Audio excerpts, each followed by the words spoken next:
ఆత్మగౌరవం కేసీఆర్ సొత్తా రాధాకృష్ణ అడుగుతున్నాడు. ఆత్మగౌరవం కేసీఆర్ సొత్తా అని అడుగుతున్నాడు. మనం కూడా అదే అడుగుతున్నాం కదా. తెలంగాణ ఆత్మగౌరవం అంటే తెలంగాణ హక్కులు, తెలంగాణ ప్రజల యొక్క సెంటిమెంటు ఏమైనా ఇబ్బందికి జరిగినప్పుడు తెలంగాణ ఆత్మగౌరవం గురించి మనం మాట్లాడాలి. ఒక్క కేసీఆర్కో, ఒక్క రేవంత్ రెడ్డికో, ఒక్క కిషన్ రెడ్డికో, ఇంకో ఏ ఒక వ్యక్తికో జరిగితే అది తెలంగాణ ఆత్మగౌరవం ఎట్లయితుంది? అయినా ఏ కేసులో కేసీఆర్ని విచారిస్తున్నారు? మంది ఫోన్లు ట్యాప్ చేసిన కేసులో విచారిస్తున్నారు. ఎందుకు విచారిస్తున్నారు? ఆయన పేరుని కొంతమంది అధికారులు ఆ వాంగ్మూలంలో చెప్పారు కాబట్టి ఆయన్ని విచారిస్తున్నారు. ముఖ్యమంత్రి కాబట్టి ఆయన్ని విచారిస్తున్నారు. అది అదే ఏ గవర్నమెంట్లో అయినా జరిగేదే కదా. విచారిస్తేనే తప్పైతే మరి అరెస్ట్ చేస్తే చేయరనుకోండి, అదంతా ఉత్తదే, అది ఈవెంటే అనుకోండి, పక్కన పెట్టండి. ఒకవేళ చేస్తే ఇక మొత్తం కేసీఆర్ని అరెస్ట్ చేస్తే తెలంగాణ ప్రజల గుండెల్లో కత్తులు పొడిచినట్టేనేగా. నోటీస్ ఇస్తేనే ఉత్త నోటీసే అది. మళ్ళీ సిఆర్పిసి 160 మీరు రండి, మీ కొన్ని క్వశ్చన్స్ అడగాలి, దానికి ఆన్సర్ చెప్పి వెళ్ళిపోండి అనడం. మళ్ళీ 65 ఏళ్ళు మీకు పైబడ్డది కాబట్టి మేమే మీ దగ్గరికి వస్తామని కూడా అవకాశం కల్పించారు. ఈ తెలంగాణలో ఏ సామాన్య ప్రజలు 65 ఏళ్ళు పైబడ్డ వాళ్ళకి ఈ 160 సిఆర్పిసి నోటీస్ ఇచ్చినప్పుడు ఈ అవకాశం, ఈ వెసులుబాటు ఎవరికైనా కల్పించిరా? చట్టం ఎవరికైనా చట్టమే కదా. కేసీఆర్కైనా, రేవంత్కైనా, నీకైనా, నాకైనా, ఎవరికైనా గదే చట్టం ఉంటుంది. గదే సిఆర్పిసి 160లో గదే గైడ్లైన్స్ అందరికీ వర్తిస్తాయి. మరి ఆ అవకాశం కూడా ఇచ్చారు కదా మీకు. టెలిఫోన్ ట్యాపింగ్ కేసులో కేసీఆర్కు సిట్ నోటీసులు ఇవ్వడంతో తెలంగాణ రాజకీయాలు వేడెక్కినాయి. కేసీఆర్ను విచారణకు పిలవడం అంటే తెలంగాణ ఆత్మగౌరవాన్ని టచ్ చేయడమే అని టీఆర్ఎస్ నాయకులు మండిపడుతున్నారు. కొత్త పలుకు రాధాకృష్ణ రాసిండు. కేసీఆర్, జగన్ రెడ్డిల రాజకీయ ఎత్తుగడలు సంప్రదాయ రాజకీయాలకు భిన్నంగా ఉంటాయి. తమ సమస్యలను ప్రజల సమస్యలుగా చిత్రీకరిస్తారు.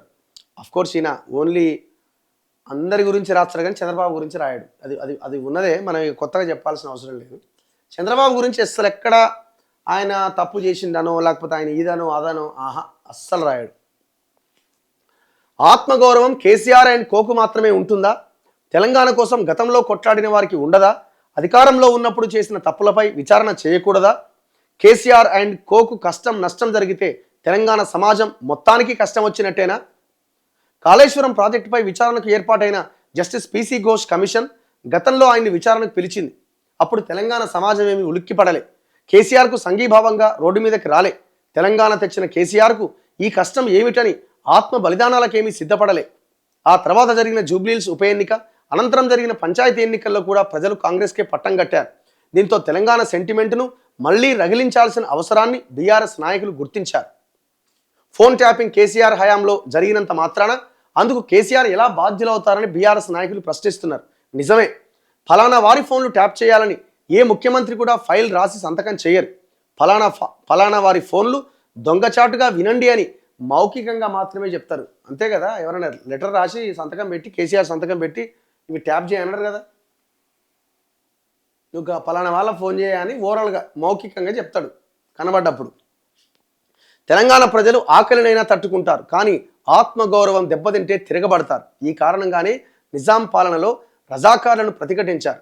ఆ తర్వాత దొరల అహంకారాన్ని తట్టుకోలేక తుపాకులు చేతబట్టి నక్సలైట్ ఉద్యమాల్లో పాల్గొన్నారు.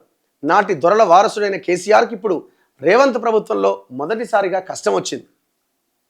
ఇప్పుడు యాగి చేస్తున్న వారంతా కేసీఆర్ పాలనలో ఎంతోమంది ఉద్యమకారుల ఆత్మగౌరవాన్ని దెబ్బతీసిన విషయాన్ని మర్చిపోతున్నారు. సీఎంని కలవడానికి నాడు ప్రగతి భవన్కు వచ్చిన గద్దర్ను లోపలికి అనుమతించకుండా ఎండలో నిలబెట్టడం ఆయన ఆత్మగౌరవాన్ని దెబ్బతీయడం కాదా? ఉద్యమ సమయంలో జేఏసీ చైర్మన్గా ఉన్న కోదండరాం వంటి వారికి ఏళ్ల తరబడి అపాయింట్మెంట్ ఇవ్వకపోవడం ఆత్మగౌరవాన్ని దెబ్బతీయడం కాదా? అపాయింట్మెంటే కాదు, ఇంటి గోడలు బద్దలు కొట్టి ఆయన్ని కూడా పోలీసులు తీసుకుపోయారు, తలుపులు బద్దలు కొట్టి. ఉద్యమ సమయంలో అమలు చేసిన వ్యూహాలకు మళ్లీ పదును పెట్టే ప్రయత్నం చేస్తున్నారు. ఆంధ్ర వాళ్ళు ఆంధ్రా పెత్తనమని మళ్ళీ మొదలెట్టారు. సీఎం రేవంత్ని ఆంధ్రా తొత్తు అని నిందిస్తున్నారు. ఇప్పుడు ఇందులో మొత్తాన్ని ఖండించాల్సిన అవసరం లేదు రాధాకృష్ణ గారు. కొంతవరకు ఇప్పుడు బాలసుబ్రహ్మణ్యం విగ్రహం పెట్టిరు, ఎందుకు అడిగినవాను? ఇది తెలంగాణ ఆత్మగౌరవానికి సంబంధించిన ఇష్యూ. ఎట్లా పెడుతున్నావు రేవంత్ రెడ్డి అనే క్వశ్చన్ తెలంగాణ ప్రజలు అడుగుతున్నారు. అది తెలంగాణ ఆత్మగౌరవం. నువ్వు అడగలే, నువ్వు ఎవరి మీద అయితే వార్త ఇప్పుడు రాస్తున్నావో కేసీఆర్ అడగలే, పెట్టించింది ఎట్లాగో రేవంత్ రెడ్డి. మీరంతా ఒకటే. ఇది తెలంగాణ ఆత్మగౌరవం. తెలంగాణ భూములు పోయినాయి, 25 లక్షల ఎకరాల భూములు ప్రభుత్వ భూములు పట్టాలుగా మారినాయి. ఎట్లా ఈ పట్టాలుగా మారినాయి అని కేసీఆర్ అడగలే, ఎందుకంటే ఆయనే చేసిండు కాబట్టి. చేయాల్సిన రేవంత్ రెడ్డి ఆ పని చేస్తలేడు, అడగాల్సిన స్థానంలో ఉన్న రాధాకృష్ణ మీరు కూడా అడుగుతలేరు. ఇది తెలంగాణ ఆత్మగౌరవం. ఈ ప్రశ్నలు ఎందుకు రావు?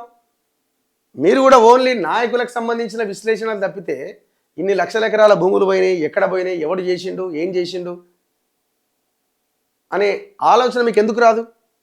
ఎందుకు దాని మీద వార్తలు రాయరు? చంద్రబాబుని కాపాడాలి, యూతుల మీద దుమ్మెత్తిపోయాలి. మరి ఇదెక్కడి లెక్క? రాయండి. బనకచర్ల గురించి రాసిర్రా, పోలవరం గురించి రాసిర్రా, నల్లమల సాగర్ గురించి రాసిర్రా. ఇది తెలంగాణ ఆత్మగౌరవం. దక్షిణ తమిళనాడులో ఒక ఆచారం ఉంది. ఎవరైనా చనిపోతే కూలీ కోసం కొంతమంది వారి ఇండ్లకు వెళ్ళి తమ ఇంట్లో వాళ్ళు చనిపోయినట్టుగా నటిస్తూ శోకాలు పెడతారు. నిజానికి చనిపోయిన వారితో వారికి ఎటువంటి బంధుత్వం కానీ ఇతరత్ర అనుబంధం కానీ ఉండదు. కాసేపు ఏడ్చినట్టుగా చేసి కూలీ డబ్బులు తీసుకొని వెళ్ళిపోతారు. ఇప్పుడు సోషల్ మీడియాలో బీఆర్ఎస్ వాళ్ళు నియమించుకున్న కూలీలు కూడా ఇంచుమించు ఇదే పని చేస్తున్నారు. డౌట్ ఏం లేదు. కేసీఆర్ అండ్ కో కేవలం తెలంగాణ సెంటిమెంట్ను మాత్రమే నమ్ముకోకుండా ముఖ్యమంత్రి రేవంత్ రెడ్డిని దెబ్బతీయడానికి ఇతర ప్రయత్నాలు అన్వేషిస్తున్నారు. నైనీ కోల్ బ్లాక్ వ్యవహారం వెలుగులోకి వచ్చిన తర్వాత ముఖ్యమంత్రి రేవంత్ రెడ్డి, ఉప ముఖ్యమంత్రి భట్టి విక్రమార్క మధ్య విభేదాలు సృష్టించే ప్రయత్నం చేస్తున్నారు. ఇప్పుడు మరి ఏమైంది? అది ఎంతవరకు వచ్చిందా నైనీ కోల్ బ్లాక్? రాధాకృష్ణ గారు ఒక ఆర్టికల్ రాసి మొత్తం బయట పెట్టినట్టు చేసిరు మీరు. దాని తర్వాత ఫాలో అప్పేది ఆ కోల్ బ్లాక్ సంబంధించింది ఎవరికి రావాలి, ఎవరికి పోవాలి, తెలంగాణకు అన్యాయం జరగకుండా, సింగరేణికి అన్యాయం జరగకుండా ఏం చేయాలన్న దాని మీద మీ మీ మీ ఆలోచన ఏంది? రేవంత్ రెడ్డిని కూడా తక్కువగా అంచనా వేయడానికి లేదు. కేసీఆర్ అండ్ కో తమ వద్ద ఉన్న అస్త్రశస్త్రాలు అన్నింటినీ వినియోగిస్తున్నందున మున్సిపల్ ఎన్నికల తర్వాత రేవంత్ రెడ్డి తన వ్యూహాన్ని అమలు చేసే అవకాశం ఉంది. చంద్రబాబు రేవంత్ మధ్య గురు శిష్యుల బంధం ఉందో లేదో తెలియదు కానీ కేసీఆర్ జగన్ ఒకే మాట ఒకే బాటగా సాగుతున్నారు. గురు శిష్యుల బంధం లేదని మీరు ఎట్లా చెప్తారు? ఇప్పుడు కేసీఆర్ జగన్మోహన్ రెడ్డి కలిసి తెలంగాణను మోసం చేశారు.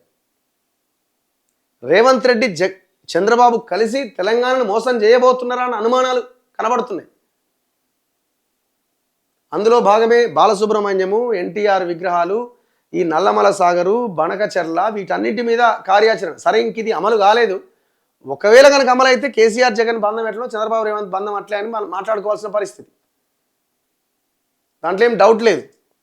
కానీ మీకు అనుమానం ఎందుకు? ఇంకక్కడ వెంకటేశ్వర స్వామి భక్తులు అపురూపంగా భావించే లడ్డూలో వాడిన నెయ్యి కల్తీ కావడంపైన సుప్రీంకోర్టు ఏర్పాటు చేసిన సిట్ నిగ్గు తేల్చింది ఏంటి? అది ఆంధ్రప్రదేశ్ మీద మాట్లాడాడు. కేసీఆర్ అండ్ జగన్ తమ ఏలుబడిలో ప్రజాస్వామ్యాన్ని చెరబట్టిన విషయాన్ని ప్రజలు మర్చిపోలే. ఎదురుదాడితో ఎంతో కాలం నిజాల్ని దాచిపెట్టలేరు. అందుకే నేనేమంటున్నా, వాళ్ళ హయాంలో జరిగిన అక్రమాలు వీళ్ళు తేల్చాలి కదా, ఎందుకు తేల్చట్లేదు?